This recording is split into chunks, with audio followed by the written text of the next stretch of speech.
हाँ जी गाइस, तो एक और संडे, अरे नहीं आज तो मंडे है ना।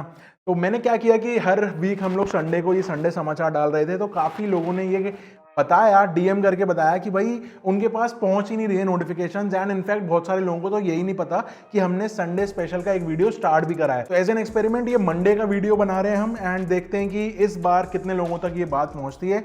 अगर आप एक रेगुलर व्यूअर हैं सीरीज के तो लाइक कर देना यहाँ पे। एंड आज स्टार्ट करते हैं इस पूरे सेशन की अपडेट्स। बेसिकली बहुत सारे टेक अपडेट्स लेके आ गया हूं पूरे हफ्ते के। पहला अपडेट ये है कि जो नेटफ्लिक्स है ना, वो अपने चीपेस्ट एड फ्री प्लान को बंद करने वाला है। बेसिकली नेटफ्लिक्स का जो एड सपोर्टेड प्लान है ना, वो काफी अच्छे तरीके से ग्रो कर रहा है। तो कंपनी को अब ये लग रहा है कि सबसे सस्ता वाला एड फ्री प्लान को यहां से हटा दो, क्योंकि it's time to make money now. ये स्टार्ट कर रहे हैं पहले उन कंट्रीज में जहां पे एड सपोर्टेड प्लान सबसे ज्यादा चल रहे हैं, जैसे कि यूके एंड कनाडा। एंड इसके बाद यहां का रिस्पांस देख के धीरे धीरे बाकी अलग अलग देशों के अंदर एक्सपैंड कर जाएंगे। सेम चीज अमेजन ने भी किया। 29 जैन से अमेजन भी अपने प्राइम के ऊपर एड्स डालने वाला है। तो अब नेटफ्लिक्स भी यही चाहता है कि भाई अगर पैसा आ रहा है तो ढंग से ही आ जाए। फिर उन्होंने सोचा कि अगर हम ऐसा कर ही रहे हैं तो क्यों ना इस एड सपोर्टेड वाली चीज को प्लान्स के अंदर में रखा जाए, जिससे कंज्यूमर के पास एक चॉइस आ जाएगी कि भाई हम एड फ्री वाला एक सर्टेन प्लान लें या फिर एड्स के साथ में कुछ कम पैसे दे दें। ऑल्सो नेटफ्लिक्स यहाँ पे प्राइसेस भी बढ़ाने का प्लान कर रहा है, क्योंकि इनका पेट भर नहीं रहा है।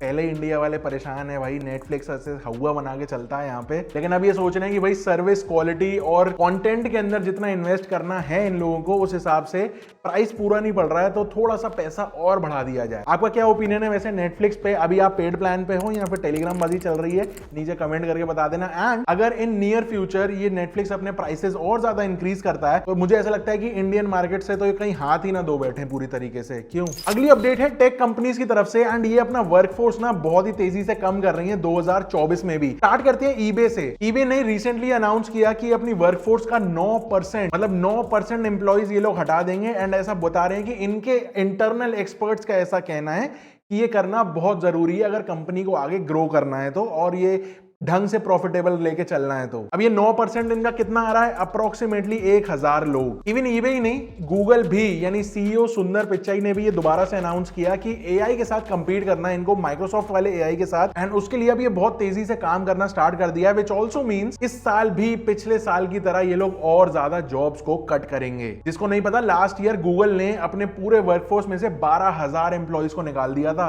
एंड इस साल ये दोबारा से रिपीट होने वाला है। नंबर ऊपर नीचे हो सकता है, लेकिन होगा जरूर। अब जितने एम्प्लॉइज निकाले हैं गूगल ने, वो तो ऑब्वियसली उन्होंने नाराजगी दिखाई। एंड उनमें से कुछ लोगों ने ये भी बोला कि अगर चलो निकालना भी है, कम से कम फेस टू फेस आके बात करके तो बोलो यार कि कल से मत आना। ये तो सिर्फ एक मेल आ जाता है कि भाई छुट्टी, कल से टाटा बाय बाय। अब देखो मजे की बात यह है कि गोल्डमैन सैच ने ये बोला है कि भाई आने वाले सालों में एआई से 25% वर्कफोर्स सारी टेक कंपनीज हटाने वाली हैं। एंड ये जो 25% है ना, ये ऑटोमेशन रिप्लेस हो जाएगा पूरा एआई से। एक और कंपनी है मैकिन्से, उनके एनालिसिस ने ये कहा है कि 2025 तक 50% काम एआई से होने स्टार्ट हो जाएंगे। एंड मेजर जो जॉब्स रह जाएंगी टेक कंपनीज में, वो उन लोगों की रह जाएंगी जो एआई को प्रॉपरली एग्जीक्यूट कर पा रहे हैं। तो भाई खतरे की घंटी है, क्योंकि एक और यहाँ पे एक यूनिवर्सिटी है जिसका नाम है यूनिवर्सिटी ऑफ पेंसिल्वेनिया। उन्होंने बोला है कि चैट जीपीटी अकेले में इतनी ताकत है कि 80% ऑफ द वर्कफोर्स को ये अच्छे तरीके से इंपैक्ट कर सकती है अगर अपनी पे आ जाए एंड ओवर द टाइम जिस हिसाब से इन पर डेवलपमेंट चल रही है। तो अब बेसिकली टेक कंपनीज की इसमें कोई गलती नहीं है, नई टेक्नोलॉजी आ रही है, उनको सस्ता पड़ेगा अगर कोई काम, तो वो ऑब्वियसली सस्ता वाला ऑप्शन देखेंगे ना। लेकिन इन एआई को प्रॉपरली यूज करने के लिए भी बंदे बहुत टैलेंटेड चाहिए, जिनकी हायरिंग अब तेजी से निकलने वाली है। अगली अपडेट व्हाट्सएप की तरफ से है। व्हाट्सएप यहाँ पे एक नया फीचर इंट्रोड्यूस करने वाला है अपने सारे ही यूजर्स के लिए, जिसका नाम है फाइल शेयरिंग। आपने देखा होगा काफी सारे ऐसे थर्ड पार्टी एप्स हैं जो नियर बाय वाले जितने भी लोग आसपास में हैं, उनको हम वाईफाई एक कनेक्शन बन जाता है दोनों का, एंड वहां से सारी फाइल शेयरिंग हो जाती है। अब ये चीज व्हाट्सएप सपोर्ट करने वाला है नेटिवली। एंड लेट्स से मेरे पास अगर व्हाट्सएप है, आपके पास व्हाट्सएप है, आप आसपास ही हैं मेरे, तो मैं आपको सारे जो भी फाइल शेयर करना चाहता हूं इजीली शेयर कर पाऊंगा। अब ये चीज यहाँ पे श्योर नहीं है कि हमको ऑनलाइन होना पड़ेगा उसके लिए या फिर नहीं, लेकिन ये थर्ड पार्टी का एक काम तो यहाँ से निकल गया। कह सकते हैं कि ये हॉटस्पॉट जो बनता है ना, उतनी रेंज के अंदर अगर कोई भी है तो उससे हम इजीली फाइल शेयरिंग व्हाट्सएप से ही कर पाएंगे। ये लॉन्च करने का मेन रीजन इनका ये है कि फाइल शेयरिंग अभी तक जो इनकी थी ना, वो 16 MB की थी पहले, फिर इन्होंने इसको अपग्रेड किया 2 GB तक ले आए। एंड अब जिनको 2 GB से ज्यादा की बड़ी फाइल्स चाहिए वो ड्राइव यूज करते हैं, या फिर व्हाट्सएप का कहना है कि भाई आसपास आ जाओ तो फिर मैं फटाफट से शेयर करवा दूंगा। यूजलेस। मजाक से हटके ये उन लोगों के लिए यूजफुल हो सकता है जो ग्रुप्स में काम करते हैं, फॉर एग्जांपल ऑफिसेज में, या फिर पार्टी में गए, वहां पे बहुत सारी फोटो वीडियो ली एंड हर किसी के पास एयर ड्रॉप नहीं है, तो वहां पे इस तरीके से इसको यूज कर पाएंगे। अगली अपडेट मेटा की तरफ से है एंड मेटा ने एक नई चीज निकाली है कि भाई हमने लास्ट 2 हफ्ते पहले भी डिस्कस करा था कि चाइल्ड सेफ्टी के ऊपर क्वेश्चंस उठा रहे हैं सारे लोग मेटा की। तो अब मेटा ने यूरोपियन यूजर्स के लिए फेसबुक, इंस्टा और मैसेंजर को डीलिंक करने का ऑप्शन दे दिया है कि तीनों आप सेपरेट ऐप्स की तरह यूज करो, एक का डेटा दूसरे पे नहीं जाएगा। बेसिकली यूरोपियन यूनियन में डीएमए यानी डिजिटल मार्केट्स एक्ट निकाला है, वहां पे उसको कंप्लाई करने के लिए बोला है, तो ये मेटा को चाहते ना चाहते हुए करना ही पड़ेगा। लोगों के पास ऑप्शन हो जाएगा कि अगर किसी को एक ही ऐप पे कनेक्टेड रहना है, दूसरी पे नहीं रहना है, या सिर्फ 2 पे रहना है, तो वो अपने हिसाब से उसको मेंटेन कर पाएंगे। और ऐसा नहीं है कि मार्क जुकरबर्ग के अंदर मन से कोई बात निकली कि चलो ये चीज सही है कर देते हैं। डीएमए अगर कंप्लाई नहीं करेंगे तो 10% ऑफ रेवेन्यू का फाइन है इनके ऊपर, इसीलिए इन्होंने मजबूरी में कर रहे हैं।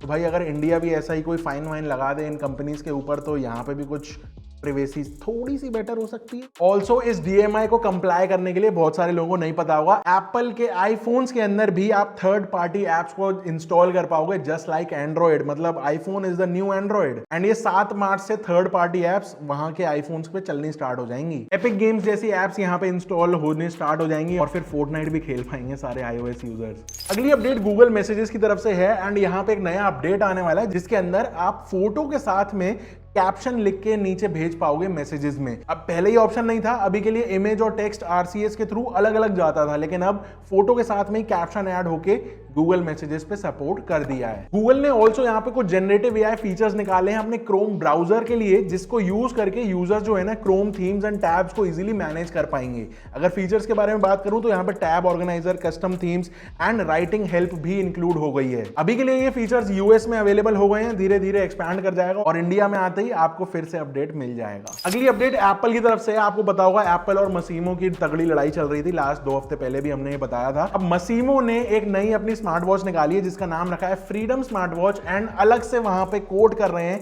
कि भाई यहाँ पे ब्लड ऑक्सीजन सेंसर मॉनिटरिंग मिल रही है। एंड एक्चुअल में ना ये मसीमो की जो वॉच है इसको थोड़ा सा डिफरेंशिएट करके रखा गया है एप्पल से, जिससे कि थोड़ा सा डिस्टिंक्ट आइडेंटिटी बना पाए कंपनी अपने प्रोडक्ट्स की। एंड मानो या ना मानो ये कंपनी ना मतलब चेता चेता के अपनी जीत को सेलिब्रेट कर रही है, एप्पल को जला रही है ढंग से। जो इन्होंने वॉच निकाली है उसके कुछ विजुअल्स मैं यहाँ पे लगा दूंगा, आप मुझे कमेंट करके बताओ कि आपको ये वॉच पसंद आ रही है या फिर नहीं भाई एप्पल वाली बढ़िया थी।